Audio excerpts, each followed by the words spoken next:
మీరు చాలా ప్రజాస్వామ్యంగా ఉంటారు కదా, నో అని ఎందుకంత భయపడుతున్నారు?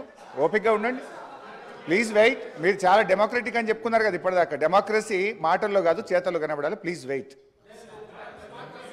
వాళ్ళిద్దరే కాదు, ఇంకా సభ్యులు ఉన్నారు అధ్యక్ష. వాళ్ళు పదే పదే మాట్లాడుతూనే ఉన్నారు కదా అధ్యక్ష.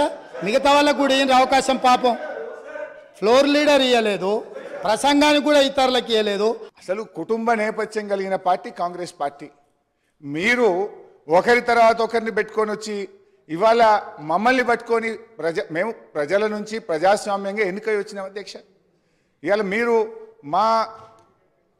మమ్మల్ని గురించి ఈ రకంగా మాట్లాడడం అనేటువంటిది కేవలం మా మీద ఒక ఆరోపణలు చేసే ఉద్దేశమే తప్ప ఇలా సదుద్దేశం లేదు.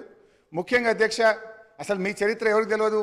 మన తెలంగాణ ముద్దుబిడ్డ పివి నరసింహారావు గారు ఈ దేశ ప్రధానమంత్రిగా చనిపోతే కనీసం చూడడానికి కూడా పోనటువంటి పార్టీ మీ కాంగ్రెస్ పార్టీ. స్పీకర్ సార్ మీరు ఆ చిట్టీలు విప్పు గారు చిట్టి తెస్తున్నారు గొంతు కట్ చేయమని, ఇంకా మైక్ కట్ చేయమని. అర్థమైతలేదా? సెక్రటరీ గారు చెవులో చెప్తుండు, విప్పు గారు చిట్టి తెస్తుండు. మా గొంతు కట్ చేయండి, మైక్ కట్ చేయండి, హరీష్ రావును మాట్లాడియకురికి, ఇంతే కదా.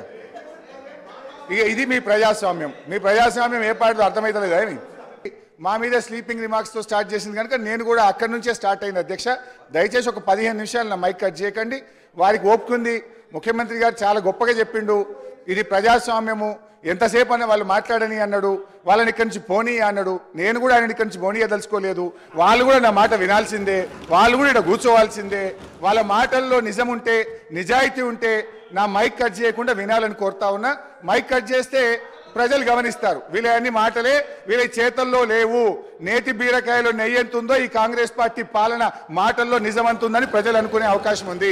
సో అందువల్ల 15 నిమిషాలు నా మైక్ కట్ చేయొద్దు.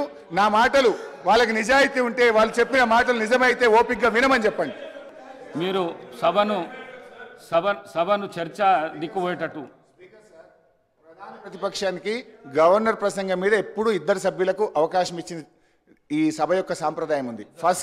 ఫస్ట్ టైం మీరు ఈ సభలో ఒకరే మాట్లాడాలని చెప్పి కొత్త సాంప్రదాయం తెచ్చినారు.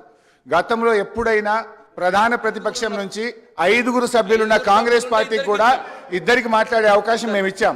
ఇవాళ 39 మంది శాసనసభ్యులున్న మాకు ఈ సభలో మీరు అవకాశం ఇవ్వమంటే మేము ప్రొటెస్ట్ చెప్తాం. మరి మాట్లాడమంటే మాట్లాడతా అధ్యక్ష. మాట్లాడడానికి మీకు మైక్ ఇయ్యము, మీ గొంతు నొక్కుతాము అని కాంగ్రెస్ పార్టీ మొదటి రోజే నిర్ణయించుకుంటే మరి నాకు ప్రొటెస్ట్కి అవకాశం ఇవ్వండి. Let me protest and I will walkout from this house. మాట్లాడమంటారా ప్రొటెస్ట్ చెప్పమంటారా? Protest is our right. Protest is our right. You cannot deny that. There are no amendments to the motion of thanks to the address by Governor. The motion carried. Now the House is urgent